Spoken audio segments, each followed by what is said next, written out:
දවසක් කඩේට ගිය වෙලාවක කුරුළු කූඩු කඩයක් දැකලා මමත් එකක් අරගෙන ආවා. මේ වගේ ඇන ගහලා මගේ පුතා තමයි ඒක මට එල්ලලා දුන්නේ.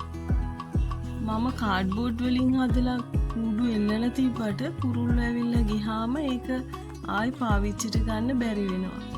ඒ නිසා තමයි මම මේ ලී වලින් හදලා තියෙන කුරුළු ගෙයක් ගත්තේ. මේක රුපියල් 300ක් වුණා.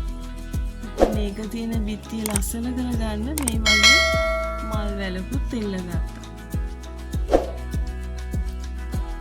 කුරුල්ලෝ ගොඩාක් ඇවිල්ලා අපේ මල් පෝච්චි වල තැන් වල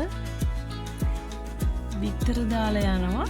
සමහර වෙලාවට ඒව ඇටි කුකුළු කනවා. ගොඩක් වෙලාවට උදේට බිම තියෙන වෙලාවලුත් තියෙනවා. මේ තියෙන්නේ මම පෙට්ටි වලින් හදපු කුරුළු කූඩු. ඒක කුරුල්ලෝ ගියාට පස්සේ දැන් තව ටිකක් කඩලා හැම ඒකට ලේනික් ඇවිල්ලා ඉන්නේ. එයා මේක හැමදාම කඩනවා හදනවා මොනා කරනවද මන්ද උදේට ඕක ඉඳලා තමයි යන්නේ. මේ මම මගේ ගස්වල එල්ලලා තියෙන කුරුළු කූඩු.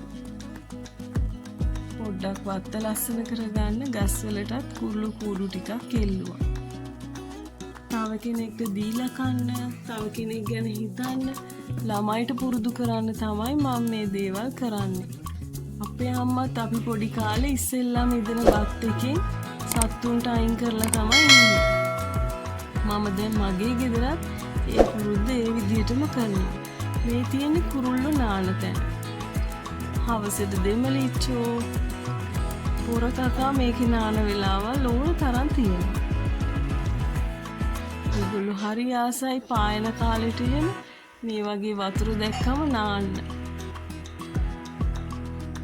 සමහර අය නාන්නේ වතුර බීලා යනවා.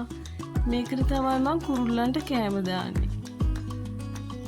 උදේ ඉඳන් දවල් වෙනකන් ඇති වෙන්න කෑම ටිකක් උදේම දානවා. බත් එකේ දීච්ච නම් ගිහින් එන්නම්. thank you වීඩියෝ එක බැලුවට.